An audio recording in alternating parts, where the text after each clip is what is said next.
Bhagavad Gita. Welcome to the Bhagavad Gita class, chapter 7, verse 26. Jaya Radha Madhava Kunja Bihari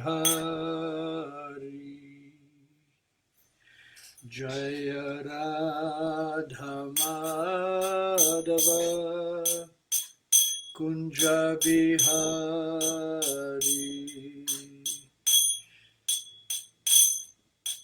Gopi Jana Vallabha Girivaradhari Gopi Jana Vallabha Girivaradhari Yashodanandana Braja Jana Ranjana Yashodanandana Braja Jana Ranjana Jamuna Tira Vanachari Jamuna Tira Vanachari Jaya Radha Madhava Kunja Bihari Jaya Radha Madhava Kunja Bihari Jaya Gopi Jana Vallabha Girivaradhari Jaya Gopi Jana Vallabha Girivaradhari Yashodanandana Braja Jana Ranjana Yashodanandana Braja Jana Ranjana Jamuna Tira Banachari Jamuna Tira Banachari Jaya Radha Madhava Kunja Bihari Jaya Radha Madhava Kunja Bihari Jaya Gopi Jana Vallabha Girivaradhari Jaya Gopi Jana Vallabha Girivaradhari Yashodanandana Braja Jana Ranjana Yashodanandana Braja Jana Ranjana Jamuna Tira Vanachari Jamuna Tira Vanachari Jaya Radha Madhava Kunja Bihari Jaya Radha Madhava Kunja Bihari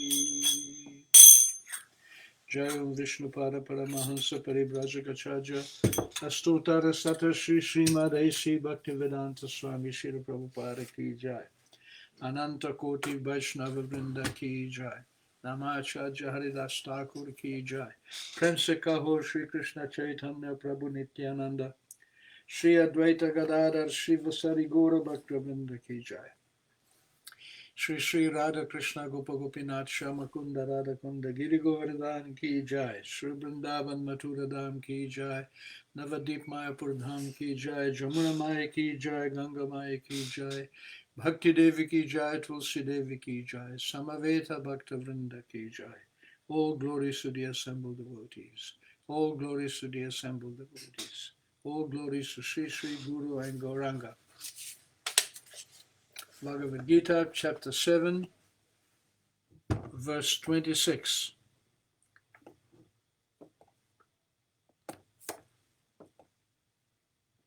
Vedaham samatitani vartamanani charjuna bhavishyani cha bhutani mam tu veda na kaschana. Vedaham samatitani vartamanani charjuna bhavishyami cha bhutani mam tu veda na kaschana. Vedaham samatitani vartamanani charjuna bhavishyani cha bhutani mam tu veda na kaschana. Vedaham samatitani vartamanani charjuna bhavishyami cha bhutani mam tu veda na kaschana. Veda, no, aham, I, sama, equally, atitani, past, vartamanani, present, cha, also, Arjuna, O Arjuna, bhavishyami, future, cha, also, bhutani, living entities, mam, me, but to, Veda, knows, na, not, kaschana, anyone. Translation and purport by Srila Prabhupada. O Arjuna, the Supreme Personality of Godhead, as the Supreme Personality of Godhead, I know everything that has happened in the past, all that is happening in the present, and all that is yet to come. I also know all living entities, but me no one knows. Here the question of personality and impersonality is clearly stated. If Krishna, in the form of the Supreme Personality of Godhead, is considered by the impersonalists to be Maya, to be material, then he would, like the living entities, change his body and forget everything in his past life. Anyone with a material body cannot remember his past life, nor can he foretell his future life, nor can he predict the outcome of his present life. Therefore, he cannot know what is happening in the past, present, and future. Unless one is liberated from material contamination, he cannot know past, present, and future. Unlike the ordinary human being, Lord Krishna clearly says that he completely knows what is happening in the past, what is happening in the present, and what is happening in the future, what will happen in the future. In the 4th chapter of the Gita, we have seen that Lord Krishna remembers instructing Vivaswan, the sun god, millions of years ago. Krishna knows every living entity because he is situated in every living entity's heart as the Supreme Soul. But despite is present in every living entity as the Super Soul, and is present beyond the material sky as the Supreme Personality of Godhead, the less intelligent cannot realize him as the Supreme Person. Certainly, the transcendental body of Sri Krishna is not perishable.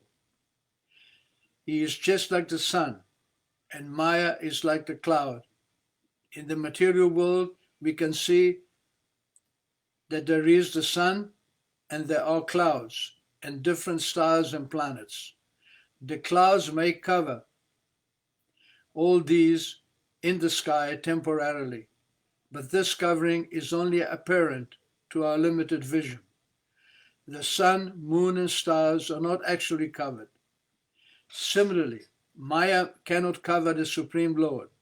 By his internal potency, he is not manifest to the less intelligent class of man. as it is stated in the 3rd verse of this chapter, out of millions and millions of men, some try to become perfect in this human form of life.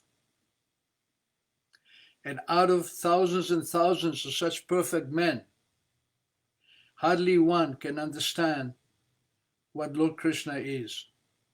Even if one is perfect, even if one is perfected by realization of impersonal Brahman or localized Paramatma, he cannot possibly understand the Supreme Personality of God as Sri Krishna without being in Krishna consciousness. Vedaham samatitani vartamanani charjuna bhavishyami cha bhutani mam tu veta na kaschana. So this is an important verse. Actually, every verse in the Bhagavad Gita is important. Every verse in the Gita is important because if we take advantage of the instructions of Krishna, we don't have to waste time trying to figure out who we are, what is this universe, what is our role, where will we go after death. These things are close to us. We don't know our past, we hardly know our present, and we certainly don't know our future. But here Krishna says that he knows everything, except even though he knows past, present, and future, nobody knows him. Mam tu veda na kaschana. It is impossible to know Krishna. In the 4th chapter, Krishna was explaining that this knowledge was instructed by him to the sun god Vivashvan millions and millions of years ago. Therefore, Arjuna, who was listening to Krishna, asked him, how is it possible that this knowledge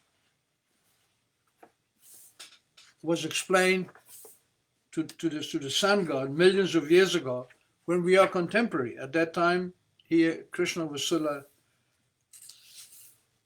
a young man. So Arjuna asked this question.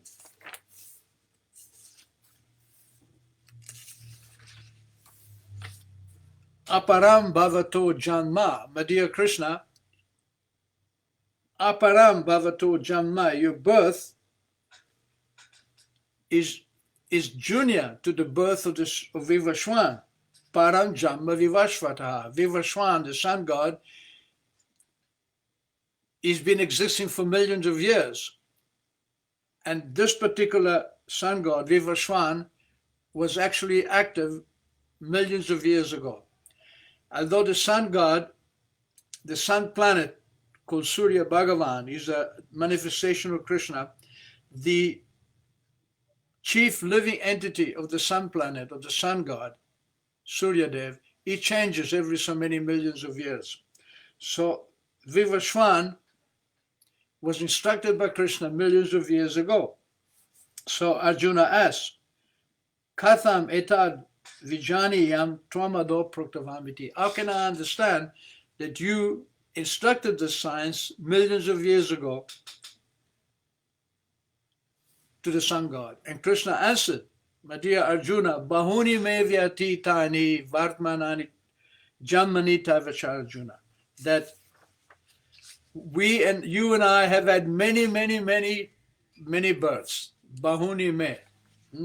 Bahuni me means many, and vyatitani janmani tavacharjuna, births, me and you. Tani aham veda sarvani na tvam veda parantapa. I know all of them, but you don't. What is the difference then? The difference is that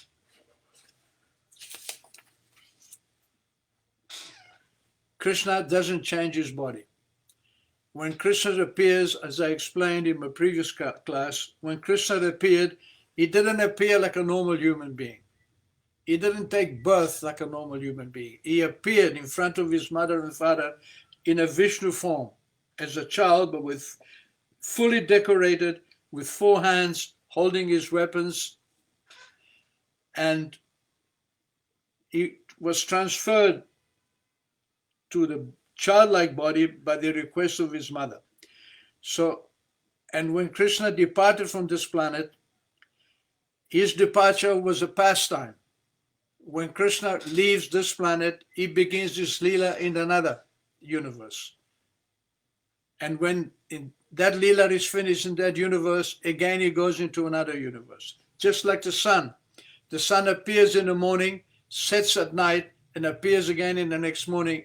But the sun is moving through the different phases of time.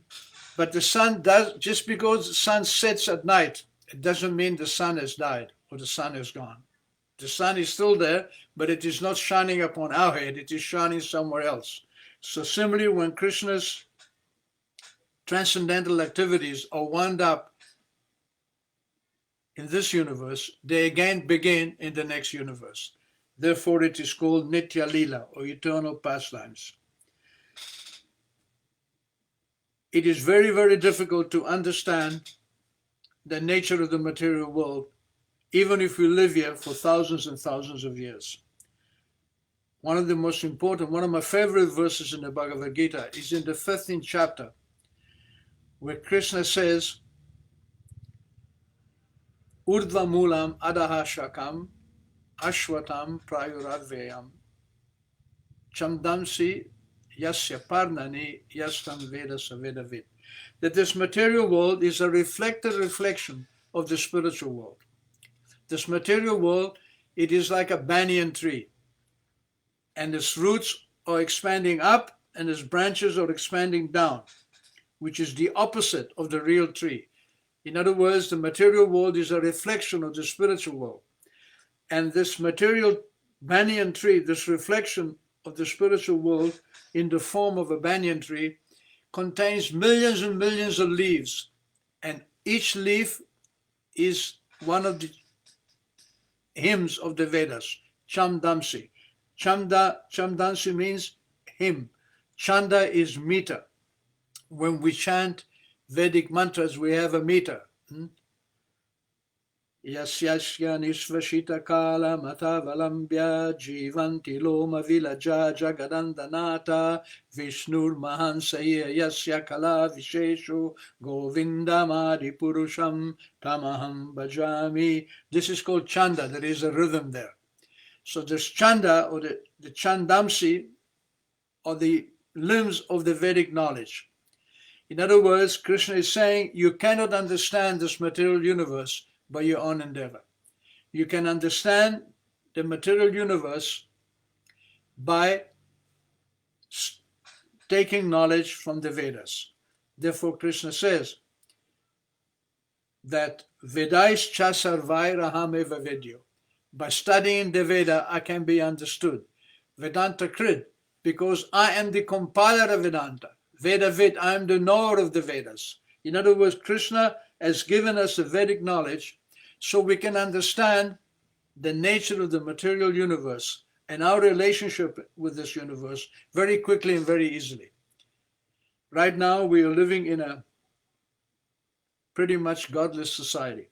For the past 2,000 years of our present history, we have made much material advancement, but frankly speaking, we haven't even understood what is our position within this universe. We haven't even come to point A of understanding our spiritual nature. Most people, they believe that when they're born, life begins, and when they die, life is finished.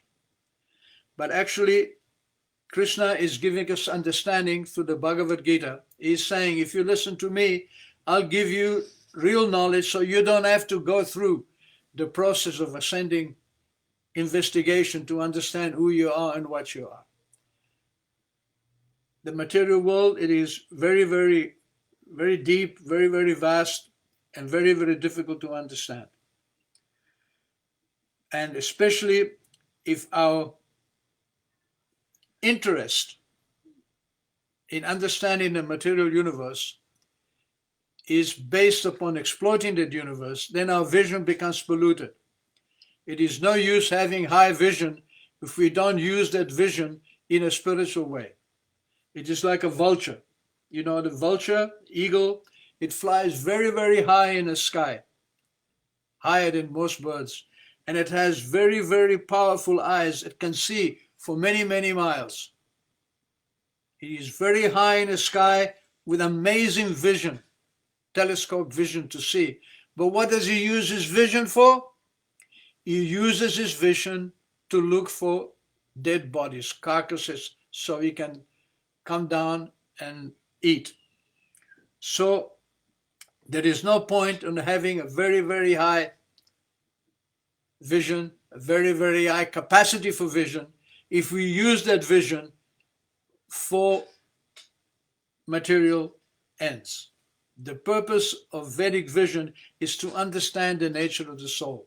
Therefore, right in the beginning of the Bhagavad Gita, Krishna is saying that you are not this body, you are a spirit soul, natu evaham jatu nasham, neither you, natvam neme janadipa, neither you, Arjuna, neither these kings, neither myself. We have never been born and we will never die. Bhavishya bhavishyamaya sarvevayamata param. Nor will there be a time when we will cease to exist. We existed in the past, we exist in the present, and we shall continue to exist in the future. Therefore, if we are eternally traveling, if our existence is eternal, and we don't understand what is a past and what is a future, then we're not in a very good position as far as knowledge is concerned. But if we take knowledge from Krishna, we can understand our spiritual nature. And because Krishna is the supremely pure, because Krishna is the fountainhead of all knowledge, if we connect with Krishna, if we stay close to Krishna by hearing about him, by chanting his name, by offering him puja, by offering him food, by connecting with him, by making Krishna part of our life, by that connection, we become purified. We become spiritualized. Prabhupada gave the example of putting a rod into a fire. The rod is iron and the fire is fire. They are different elements. But if you keep the rod in the fire, gradually the iron rod becomes hotter and hotter. It becomes red hot, and eventually it acts like fire. Even it is iron, when it is red hot, it will, if you touch something, it will act like fire. In the same way, even though our knowledge is iron bound, our heart is iron encased, is encased by iron, and we are not able to see, we are not able to spiritualize it. If we put this iron-like heart that we have in connection with Krishna, if we connect with Krishna, then gradually this iron will become spiritualized, just like iron becomes fire in the fire. When we put our senses and understanding in the fire of Krishna consciousness, we become spiritualized. Very simple argument to understand.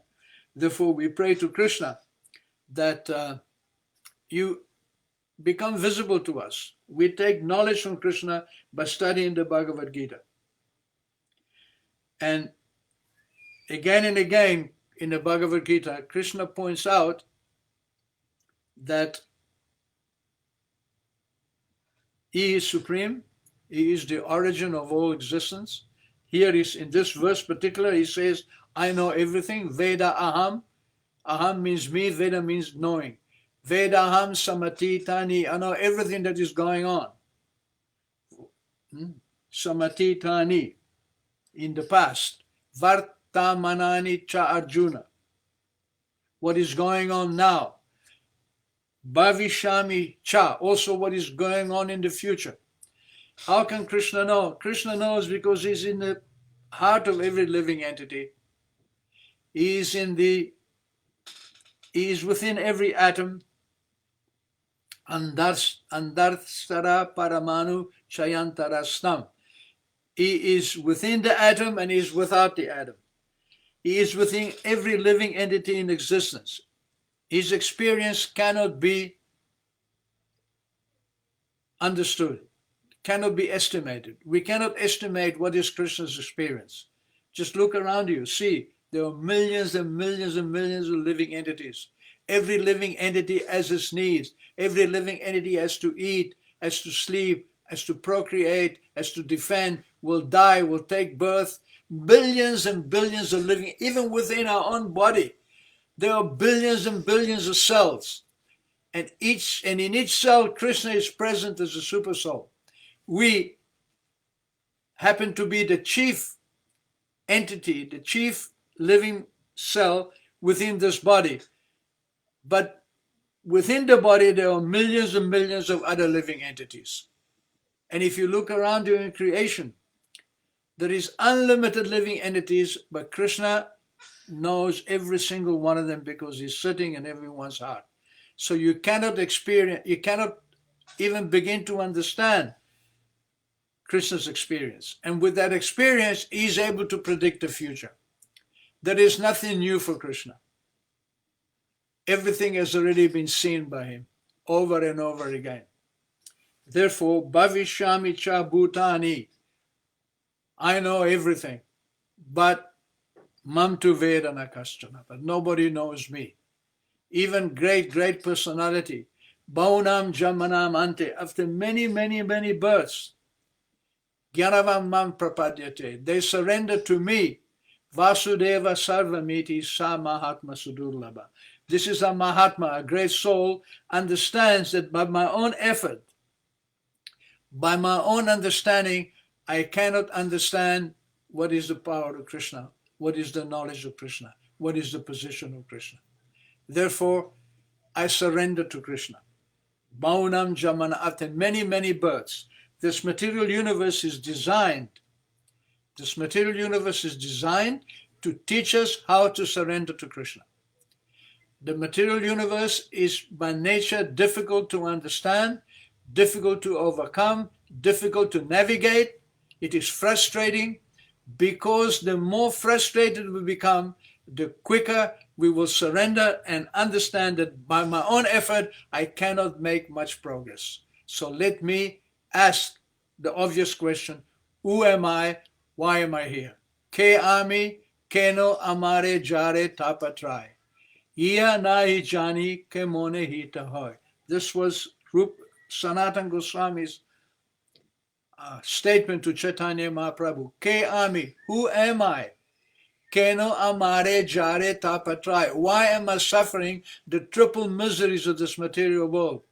Hiya nai jani, I don't understand. Kemone, how hita hoy, to benefit myself. We are just like small children who are playing independently of their parents, and without the care of their parents, the children will get into trouble for sure. They need to be cared for by parents. In the same way, when we take shelter of Krishna, when we take shelter of his spiritual energy, then we can get the knowledge and the understanding on how to progress.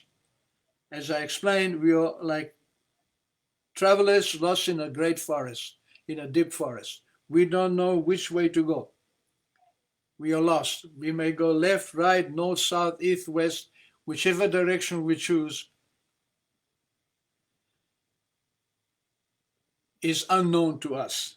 But if we find a proper guide, the spiritual master, Krishna, is the original spiritual master in our heart, if we take that guidance, then we know what is the path. So even though we may be in the darkest of forests, we may be in the greatest of danger, if we know that we are walking along the path to salvation, we are walking among the path to take us out of the forest, then we will become progressive.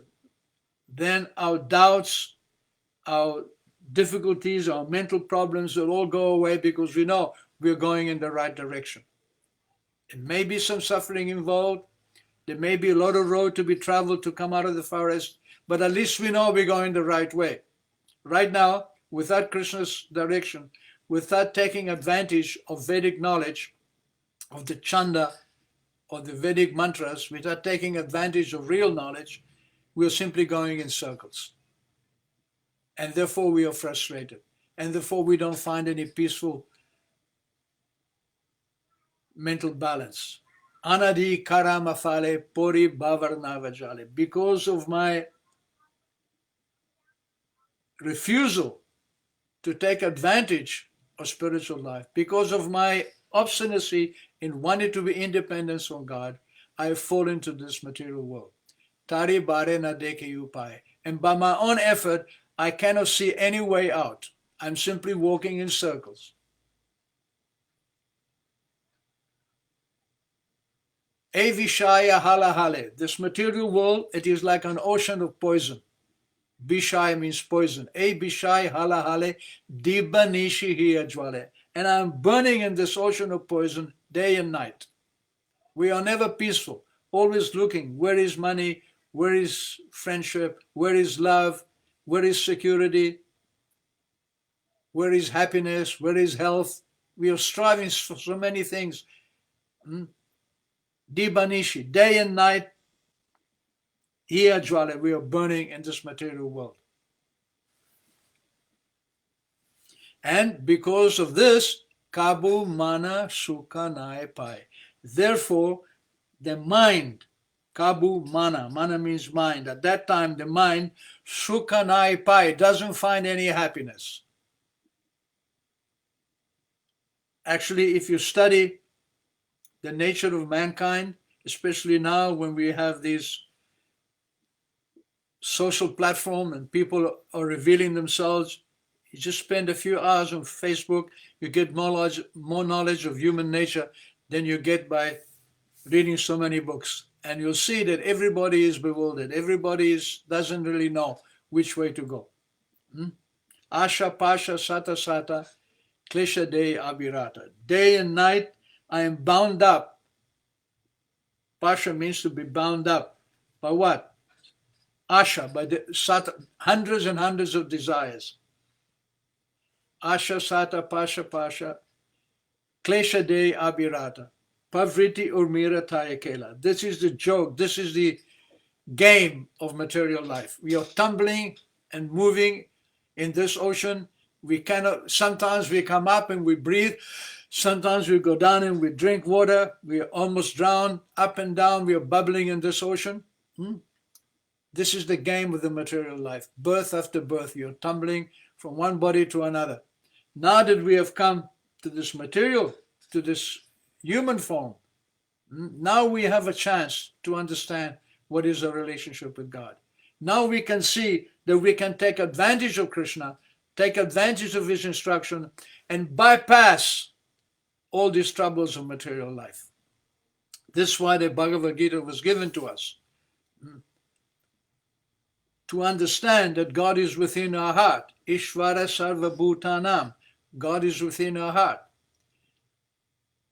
And we are wandering through this material universe in a machine made of the material energy. And only in the human form of life are we able to understand who we are. What is the purpose of our life? So a little humility, a little patience, and then we can allow Krishna to manifest himself within the heart. He is already there. It's not that we have to import Krishna. We have to import God from anywhere else. It's within the heart. It is there. And we'll see that in every civilized society, the tendency to pray to God, it is there.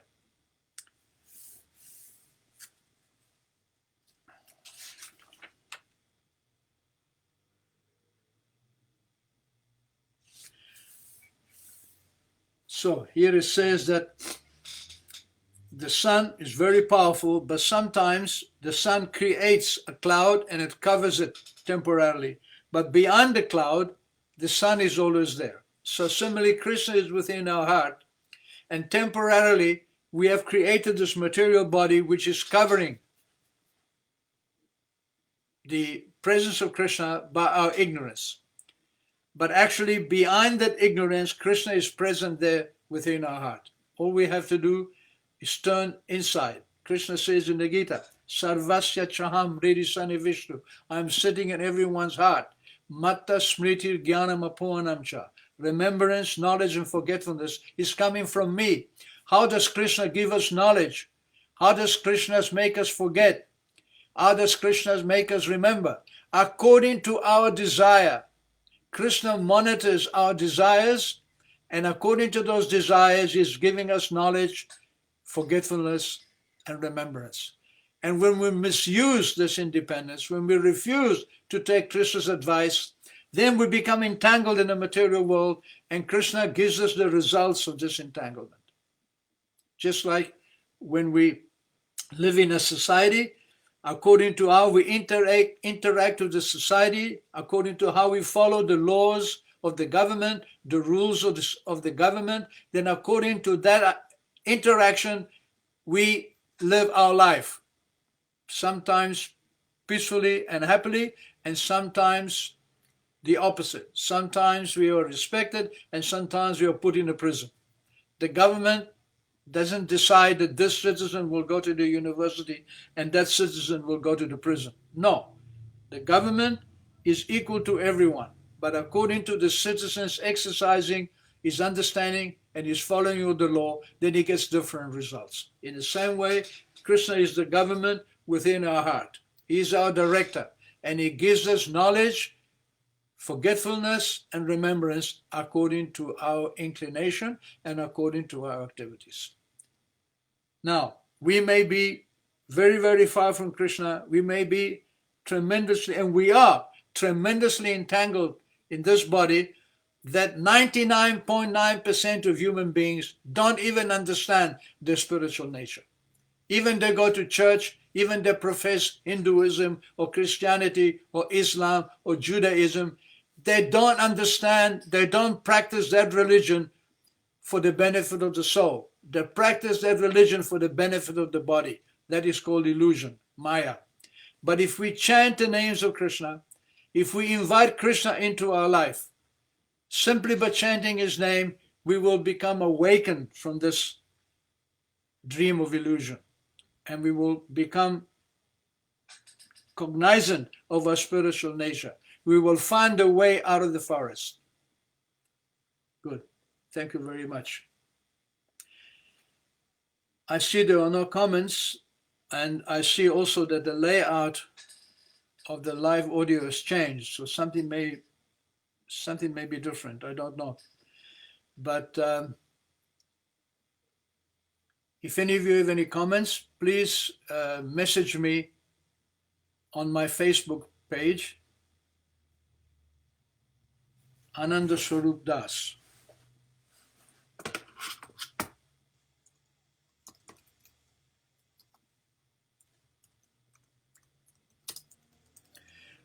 I just posted my name, the Hare Krishna Temple, Ananda Swarupa Dasa.